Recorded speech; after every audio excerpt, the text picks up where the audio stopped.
Good day, everyone. Dr. Kalaba, DC here from Lifeline Wellness Center. And we understand that this is a hard time. We all feel a bit overwhelmed and scared. And now is when you want to rely on a solid foundation, one that you can depend on to keep you feeling sane and still making progress. So you will find that solid and time-tested foundation that you can depend on inside Lifeline Wellness Center.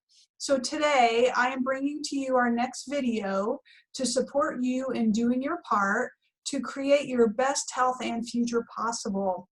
I want you to avoid the risk of developing sitting disease. So by taking proactive steps during the day to keep your body moving, you can help improve posture, mood, and overall well-being. So have you heard the phrase that sitting is the new smoking? After hearing the statistics I'm going to share today, it'll be obvious why.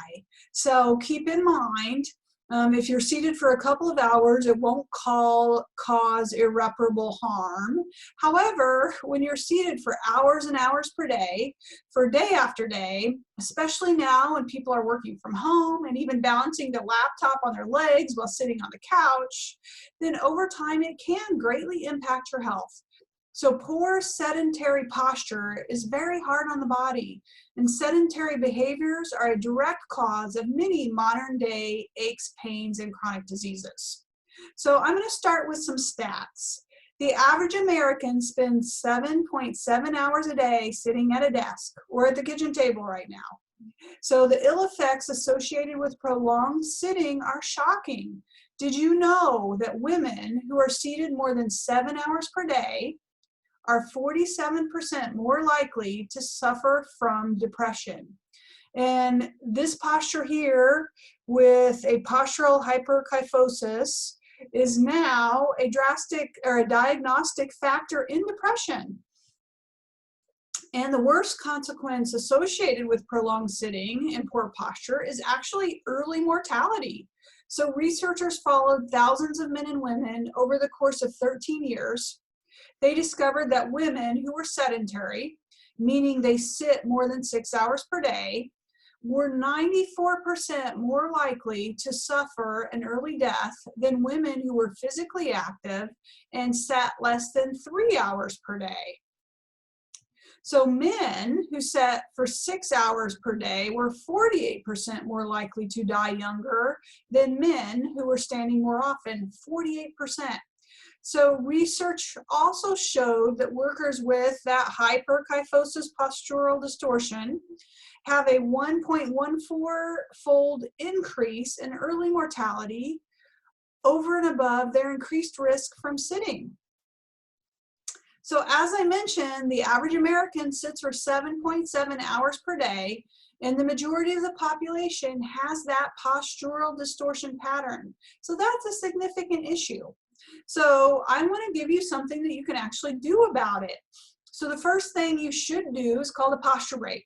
So while seated, gravity pulls on our posture, pulls us downward, resulting in slouched and shoulders moving forward. So to resist gravity, you can take a posture break every hour for just 30 seconds. So I want you to all sit up straight in your seats. Now bring your arms out to your sides like this. As you bring your arms out, push your chest forward and drop your head back. So you can hold this position for 30 seconds and feel the stretch. Do you feel like you can sit up straighter now? You can perform this for 30 seconds every hour as you are seated at work. It also helps to reset your level of alertness. So if you start to feel tired, this posture break will help you wake up. So for the next tip, I want all of you to stand up for a moment. Now, I'm not going to stand up because I'll be out of the camera range, but the next tip is simply to stand up more often throughout your day. Now, we're also going to talk about the proper standing posture. So while you're standing, pull your shoulders back, pull your chin back so that your ears are aligned with your shoulders, and then evenly distribute your weight over both hips and feet. So that's what proper standing posture is. So Next, we'll talk about active sitting. That's another thing you can do. I want you to be mindful of how you actually sit down. So instead of plopping down in your chair, sit down in a controlled motion where you engage the muscles of your core and your lower extremities. And instead of sitting back in your chair with a slouched posture like this, sit up straight with your shoulders back and your head pulled back, again, so that your ears are aligned over your shoulders. You can feel your core muscles engaged to support that upright posture. Additionally, for active sitting, you could sit on a posture cushion or an exercise ball. You can look those up online, see what those look like and how to get one.